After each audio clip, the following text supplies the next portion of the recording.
여러분은 어렸을 때 어떤 아이였나요? 좀 말괄량이 아니면 그림을 잘 그리는 아이? 제가 기억하는 제 어린 시절의 모습은요. 저는 수줍음이 좀 많고 어디서나 좀 숨어 있으려고 하는 아이였습니다. 아마도 저는 아무도 절 별로 좋아하지 않는다고 생각했던 것 같아요. 지금도 굉장히 생생히 떠오르는 한 장면이 있는데요. 제가 아무래도 한 5살, 6살쯤 되었던 때였던 것 같습니다. 하루는 교회 학교 선생님이 저희 집에 오셔서요. 잠자고 있는 저를 깨우셨어요. 그리고 교회 가자. 네가 교회 오지 않으면 선생님이 많이 슬퍼. 이렇게 얘기하시는 거예요. 그래서 제가 이제 그때 일어났으니까 선생님께 먼저 교회 가시라고, 그러면 제가 가겠다고. 그때 선생님이 저한테 신신당부하시는 거예요. 꼭 와야 돼. 네가 올 때까지 마당에서 교회 성전으로 들어가지 않고 내가 기다리고 있을 거야. 희수가 꼭 와야 돼. 그렇게 말씀해 주셨어요.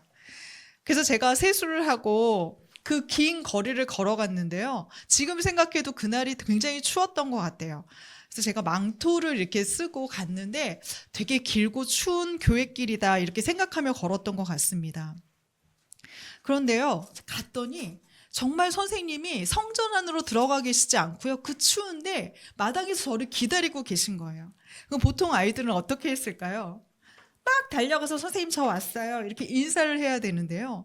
제가 그 철문에서 이렇게 빼꼼히 쳐다보고 있는 거예요. 그리고 선생님이 정말 언제까지 나를 기다리시는지 봐야지. 그러고 그렇게 서 있는 거예요. 그 선생님 얼마나 추우시겠어요. 손을 이렇게 호 불고 있는데요. 저도 엄청 추워서요. 오돌오돌 떨었어요. 그러면서도 안 들어가네. 아직도 안 들어가네. 그러다가 제 옆으로 한 어른이 지나가면서 너 왜 교회 안 들어가? 이렇게 얘기하시는 거예요. 그 얘기를 듣고는 저 교회 안 가요. 그리고 제가 집으로 다시 돌아갔습니다. 저는 그 장면이 지금도 너무 생생해요. 왜 나는 그때 그냥 집으로 돌아갔을까? 왜 그 선생님에게 저 교회 왔어요라는 얘기를 안 했을까? 나중에 동네 친구들이 오면서 선생님이 너 기다리느라고 얼마나 서 있었는 줄 알아? 너는 왜 오지도 않을 거면서 약속을 해? 그러면서 저를 막 비난했는데요. 그리고 저는 아무 대답도 하지 않았어요. 저는 지금 이 나이가 될 때까지 왜 나는 그때 선생님한테 달려가지 못했을까 고민하면요. 그때 나를 기다리시는 선생님이 너무 이상했습니다. 왜 계속 기다리지? 저분은 정말 왜 성전에 들어가지 않고 있을까? 이 질문을 하다가요, 집에 돌아가면서 저는 계속 생각했어요. 이상하다. 이상하다. 저를 사랑하고 기다려주는 어떤 대상에 대한 그 민망함, 그 낯설음, 그런 것들이 저로 하여금 쉽게 다가가지 못하게 했던 것 같습니다. 그래서요, 좀 커서 시간이 지나고 나니까 저는 굉장히 좋은 친구들을 찾아다녔어요. 공부를 잘하는 친구들 옆에 있으면요, 제가 공부를 잘할 것 같았고요. 힘센 친구들 옆에 있으면 제가 힘이 세 보일 것 같았습니다. 좀 예쁘게 생긴 친구 옆에 있으면요, 제가 좀 예뻐 보일 것 같았어요. 저는 제가 멋있는 사람이라고 느끼지 않았기 때문에 제 옆에 있는 그 누군가를 의지할 때 제가 굉장히 멋있어질 거라고 생각했던 것 같아요. 그런데 제가 중학교 때 예수님을 처음 만났잖아요. 그렇게 예수님을 인격적으로 만나면서요, 제가 어떤 마음이 들었냐면, 야, 난 이제 세상에서 가장 든든한 백을 가졌구나. 나를 가장 멋지게 만들어주실 분을 내가 드디어 만났구나. 그렇게 생각했던 것 같습니다. 그래서요, 저는 예수님 때문에 제가 세상에서 제일 멋진 사람이 될 것 같았어요. 공부도 엄청 잘하고요. 신앙생활도 엄청 잘하고요. 순교도 두렵지 않을 만큼 굉장히 순교자의 그 영성을 가질 거라고 제가 생각했던 것 같습니다. 그런데요, 제가 그리 달라지지 않더라고요. 제 삶의 문제들은 여전했고요. 무능감과 사랑받지 못하는 외로움도 여전했습니다. 저는 여전히 그 6살 그 아이처럼 제 자신을 바라보고 저를 멋지게 만들어줄 누군가를 계속 간절히 찾고 있었습니다. 그러다 제가 주님께 물었어요. 주님, 제가 뭘 잘못했나요? 왜 저는 여전히 외롭고 힘들까요? 이 질문을 수십 번, 수백 번은 반복한 듯 합니다. 그리고요, 이 나이가 돼서 이제야 조금 그 질문에 답을 얻은 것 같습니다. 이 모습 이대로, 제 모습 이대로도 꽤 괜찮다는 것을 말입니다. 위대한 모습으로 제가 변화되는 게 아니라 주님이 함께만 하신다면 이 모습 이대로도 꽤 괜찮게 충분히 잘 살 수 있다는 것을 이제야 조금 알게 되는 것 같습니다. 오늘 본문을 통해서도요, 위대하신 하나님이 아니라 작아진 여호와를 만나게 됩니다. 모세를 만나기 위해서 그 모습 그대로 끌어안기 위해서 호렙산 그 광야에 오신 작아진 여호와를 말입니다. 1절 말씀에는요, 모세가 장인 이드로의 양떼를 몰고 광야 서쪽으로 이동하는데요, 이 시점에 모세의 나이가 80이 되었다고 말합니다. 그러니까 광야 생활한 지는요, 이미 한 40년이 된 거예요. 모세는요, 아들을 낳고 이름을 게르솜, 황무지의 나그네라고 지었습니다. 그 이름처럼 그는 40여 년이 된 이때까지 자신의 양떼 한 무리도 소유하지 못했습니다. 여전히 모든 양떼는 장인의 것이었고요, 그는 그저 광야의 목동처럼 그 양을 돌보고 있었습니다. 그렇게 40년의 시간을 보냈으니 모세의 마음속 자신의 이미지는 어떠했을까요? 이제는 어떤 꿈도 꿀 수 없고 매일이 그저 똑같은 무기력한 날들이지 않았겠습니까? 한 목사님이요, 이때의 모세를 중년이 된 이들과 비교하는 말씀을 들어본 적이 있습니다. 어느 순간 중년이 되어 머리는 성성해지고 열심히 살아왔는데 여전히 갈 곳은 멀고 더 이상 꿈꿀 수는 없는데 현실은 더 열심히 또 살아내라 요청받는 그 지친 중년의 삶이 지금의 모세 같다 말씀하셨습니다. 멈출 수 없는 삶이기에 살아내기는 해야겠지만 한 발 떼기도 버거운 삶, 그 삶이 지금 모세의 모습과 같습니다. 그때의 모세의 눈에요, 한 떨기나무가 들어왔습니다. 여러분, 떨기나무는요, 광야의 가시덤불이라는 뜻입니다. 나무라는 이름이 어울리지 않을 만큼 키가 작고 잎도 없어서요, 광야의 그 뜨거운 볕에 그늘 한 줌 만들어주지 못하는 쓸모없는 나무였습니다. 게다가 가시는 얼마나 많게요.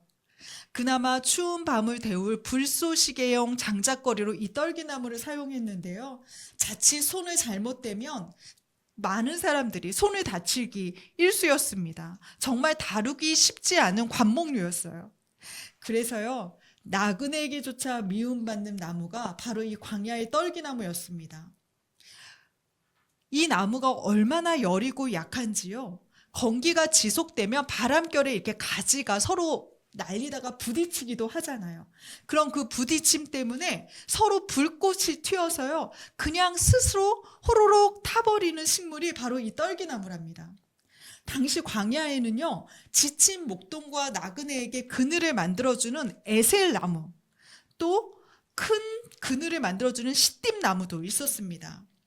이 멋진 나무들이 광야에 있었음에도 불구하고요, 왜 출애굽기 3장에는 떨기나무가 등장하는 것일까요? 워터 카이저라고 하는 구약의 구약학자가 있는데요, 이 구약학자가 아마도 모세가 종종 이 떨기나무에 자신을 비유했을 것이라 말합니다. 떨기나무, 볼품없는 그 떨기나무가 자신 같고 가시가 많아 누구에게도 편안하지 않은 떨기나무가 지금의 자신의 모습과 같다, 모세는 생각했을 것이랍니다. 또 모세는 뜨거운 태양 아래서 스스로 견디지 못하고 불타버리는 이 떨기나무가 이스라엘 백성 같다고 여기지 않았을까요? 여러분, 애굽의 주신은 태양신이었습니다. 이 태양신 아래서 노예로 태어나 노예로 죽어가는 백성들, 그들의 압제에 타버리고 사라져도 그 누구도 관심을 기울이지 않는 민족이 바로 이스라엘이었습니다. 그러니 그 태양 아래서 지독하게 버티지 못해 타버리는 떨기나무를 보며 자신의 모습을 대비했다, 이스라엘 민족을 대비했다, 그렇게 초라한 삶을 마주하고 있지 않았겠습니까? 그런데요, 이날은 무언가 달랐습니다. 이 떨기나무에 불이 붙었는데요, 이번엔 타지 않는 거예요. 아니, 타는 게 아니라 그 불꽃 때문에 오히려 떨기나무가 빛이 나는 겁니다. 만약 에셀나무나 시띠나무에 불이 붙어 타지 않았다면요, 워낙 큰 나무라 오래 타는 것이겠지, 그렇게 생각했을 것입니다. 하지만 떨기나무는 그저 쉽게 호로록 타버리는 덤불이잖아요. 그런데 이날은 그 큰 나무처럼 떨기나무가 타지 않고요, 오히려 빛을 내는 겁니다. 너무도 이상한 광경이라 모세는 그 나무 앞으로 다가갔는데요, 그때 하나님의 음성이 들립니다. 우리 4절과 5절 말씀을 다 같이 읽어보겠습니다. 시작. 여호와께서 그가 보려고 돌이켜 오는 것을 보신지라 하나님이 떨기나무 가운데서 그를 불러 이르시되 모세야 모세야 하시매 그가 이르되 내가 여기 있나이다. 하나님이 이르시되 이리로 가까이 오지 말라. 내가 선 곳은 거룩한 땅이니 내 발에서 신을 벗으라. 떨기나무가요, 타지 않고 빛나는 이유는 여호와께서 그 안에 함께 계시기 때문입니다. 하나님이요, 모세가 가까이 다가오시는데요, 온 산을 진동하며 나타나시지 않으세요. 산을 붉게 문들며 나타나지 않으세요. 그저 아주 작은 관목 덤불에 갇혀서요, 그 나무를 빛나게 하심으로 자신의 존재를 모세에게 드러내시는 겁니다. 그리고 모세의 이름을 2번 부르세요. 성경의 이름을 2번 부른다는 것은요, 이 일의 엄중한 상황의 절박함을 강조하기 위해서입니다. 우리는 떨기나무를 발견한 이가 모세라고 생각하지만요, 하나님이 먼저 그곳에서 모세를 지속적으로 기다리고 계셨습니다. 우리 4절 말씀을 보면요, 그가 보려고 돌이켜 오는 것을 보신지라 라는 말씀이 있는데, 이 원어는 상대가 반응할 때까지 깊은 관심을 가지고 계속 지켜보고 있었다라는 의미입니다. 따라서 하나님은 모세가 반응할 때까지요, 먼저 기다리셨고 그를 주목하고 계셨습니다. 하나님이 모세를 부르자 모세가 바로 내가 여기 있나이다 라고 대답하는 부분이 나와요. 여러분, 이건 창세기 22장에서 하나님이 아브라함을 부를 때 아브라함이 답한 문제가 아주 동일한 패턴입니다. 이는 하나님의 부르심에요, 인간이 응답하는 유대인식 표현이에요. 이를 통해 우리가 알 수 있는 것은 그가 여전히 하나님을 기억하고 우상을 섬기지 않는 믿음의 삶을 살았다는 것입니다. 그의 장인 루엘은요, 미디안의 다신론을 섬기는 제사장이었어요. 그리고 그의 양을 치는 목동으로 초라하게 살고 있잖아요. 그럼에도 불구하고 모세는 자신의 상황과 상관없이, 환경과 상관없이 오직 여호와만이 유일신임을 고백하고 있는 겁니다. 모세의 그 대답에 여호와께서 자신의 이야기를 시작하시는데요, 뭐라고 말씀하시냐면 이곳은 거룩하니 가까이 오지 말라고 말합니다. 하나님은 모세가 오기를 기다리셨잖아요. 그런데 막상 모세가 오니까 가까이 오지 말라고 말씀하세요. 이 패턴 안에서 무엇이 주어지냐면요, 하나님과 인간 사이를 가로막는 분명한 경계가 있음을 알 수 있습니다. 모세는요, 하나님이 불러서 그 자리에 갔지만 감히 그 앞에 마구 나갈 수가 없었던 거예요. 히브리서 12장에는요, 우리 하나님은 소멸하는 불이심이다 라는 말씀이 있습니다. 이는 하나님은요, 죄악된 것을 소멸하심으로 그곳을 거룩하게 만드시는 거예요. 그래서 죄악된 인간이 이사야도 하나님을 보자마자 내가 죽게 되었다라고 고백하는 겁니다. 그래서 모든 인간은요, 하나님 앞에 설 때 적절한 거리를 두고요, 강한 두려움을 안고 그 자리에 서게 되는 것입니다. 그래서 하나님 스스로 모세에게 나 자신과 대화할 수 있는 방법을 제시하는데요, 그 방법이 뭐냐면 바로 내 발에서 신을 벗으라 라는 겁니다. 여러분, 신을 벗는 행위는 여러 가지로 해석할 수 있어요. 중동 문화 안에서는요, 신을 벗는 것은 나는 당신의 종입니다 라는 뜻입니다. 왜냐하면 당시 중동 문화 안에서 노예는 신을 신지 못했기 때문이에요. 그래서 모세가 신을 벗는 행위는 스스로 하나님의 종임을 고백하라는 주의 요청이었다라고 해석하는 학자들이 있습니다. 또 유대 문화 안에서요, 신을 벗는다는 것은 내가 가진 모든 권리를 포기한다라는 의미입니다. 우리 룻기 4장에 보면요, 룻의 권리를 포기하는 기업물을 자가 보아스에게 신을 벗어 던지잖아요. 이것이 바로 권리를 포기하는 행위였거든요. 그래서 학자들은 하나님께서 모세에게 너 자신에 대한 모든 권리를 이제 나에게 이양해라, 너의 모든 권리를 포기해라 라는 요청이었다고 해석하기도 합니다. 여러분, 이것을 다 포괄하는 하나의 문장이 있어요. 여러분, 이력서의 이자가 신발 이자, 신 이자라는 것을 알고 계십니까? 이 말은 이력서라는 것이요, 이 사람이 여태까지 걸어왔던 그 길들을, 그 기록들을 적은 것이라는 뜻인데요. 하나님께서 모세에게 신을 벗으라 라고 요구했다는 것은요, 단순히 땅이 거룩하니 그 행위를 지녀라 라고 말하는 것이 아니라, 이제까지 걸어온 너의 모든 삶의 걸음을 이제 나에게 이양해라. 그리고 이제 내가 이끄는 걸음걸이로 나를 따라오라 명하는 초대라고 볼 수도 있습니다.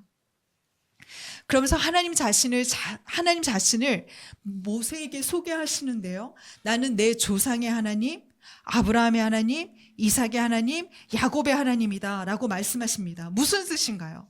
나는 갑자기 네 앞에 나타난 신이 아니야.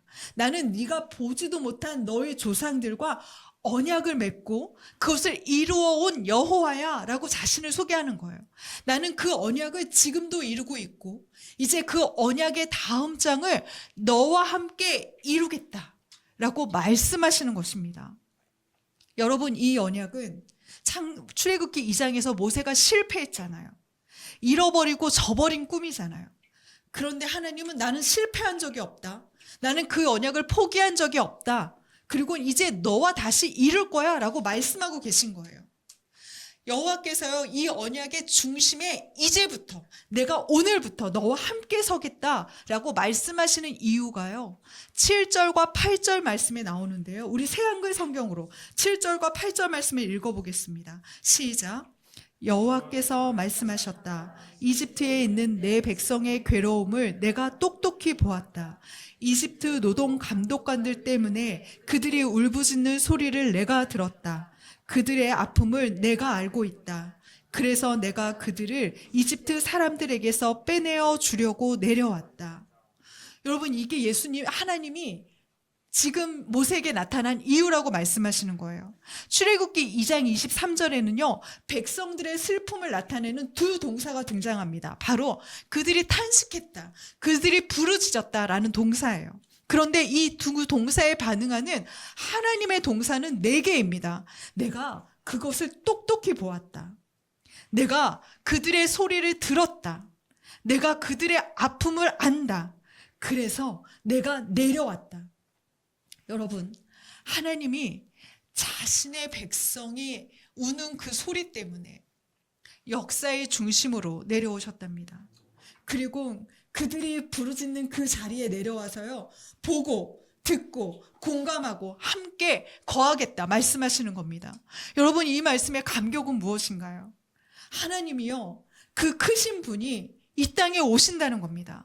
작은 떨기나무와 같은 모세와 함께하기 위해 스스로 그 떨기나무에 자신의 존재를 가두시면서요, 자신의 백성을 구원하시겠답니다.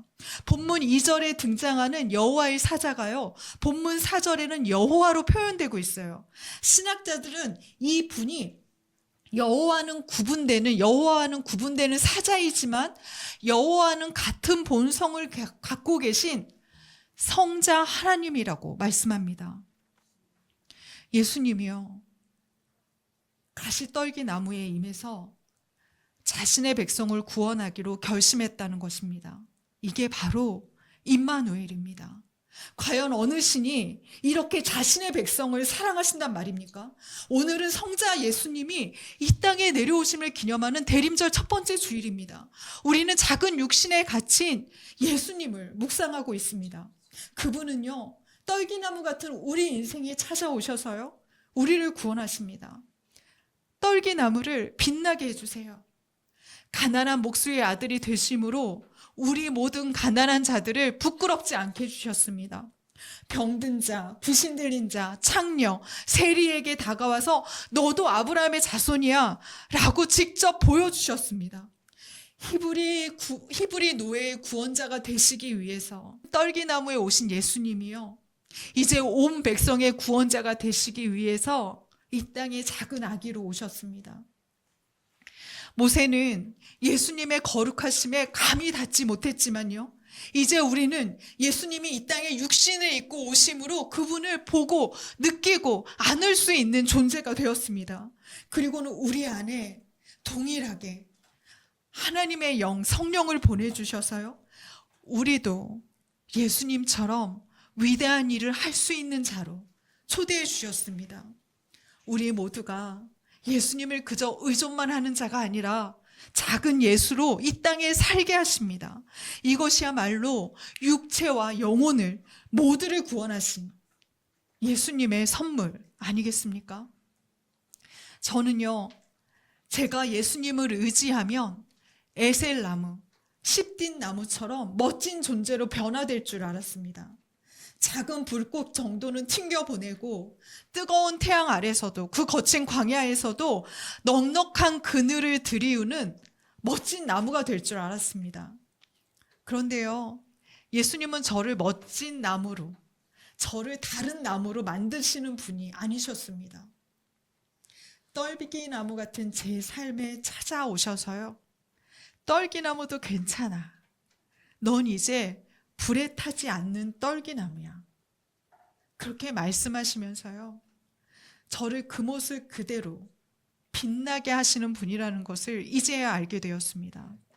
장애물이 너를 사르지 않을 거야. 문제로 무너지지 않을 거야. 다른 존재가 되지 않아도 괜찮아. 내가 너와 함께하면 넌 장애물도 문제도 뛰어넘는 빛나는 존재가 될 거야. 그렇게 말씀하시는 분이었습니다. 인생이 황폐한 호렙산 같아서, 그 거친 광야 같아서 두려우십니까? 2절에는요, 그 페어의 산 호렙이요, 하나님의 산이래요. 그 페어의 산에 하나님이 계시면요, 그 자리가 하나님의 산이 된답니다. 떨기나무 같은 연약한 우리의 인생에 찾아오셔서요, 다 타버릴 것 같은 우리 인생에 찾아오셔서요, 오히려 내 인생을 더욱 빛나게, 그래서 모든 이들에게 더 주목받는 삶으로 만들어주시는 분이 바로 예수님이십니다. 예수를 믿으면 고난이 없을 것 같았는데요, 그렇지 않더라고요. 고난이 없는 삶이 아니고요, 그 고난을 견디고 이기고 결국 승리하는 나, 멋진 삶으로 변화되는 게 아니고요, 내 삶 그대로를 안으시며 그 삶에 예수 그리스도의 빛이 나도록 나를 안으시고 품으시는 그 존재로 저를 빚어가십니다. 이 대림절, 우리는 이 땅에 오신 아기 예수님을 다시 묵상합니다. 작은 아기 예수로 오셨지만 내 인생을 뒤집는 하나님의 불꽃으로 오셨습니다. 페어의 산, 호렙산과 같은 내 삶 한가운데서요, 그분이 임하시면 우리는 타버릴 떨기나무가 아니라 하나님의 불꽃을 비추는 빛나는 존재가 될 것입니다.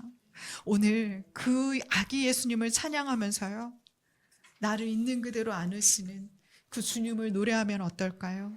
우리 이 시간 내 모습 이대로 이 찬양 부르면서 나의 기도처럼 하나님께 고백했으면 좋겠습니다.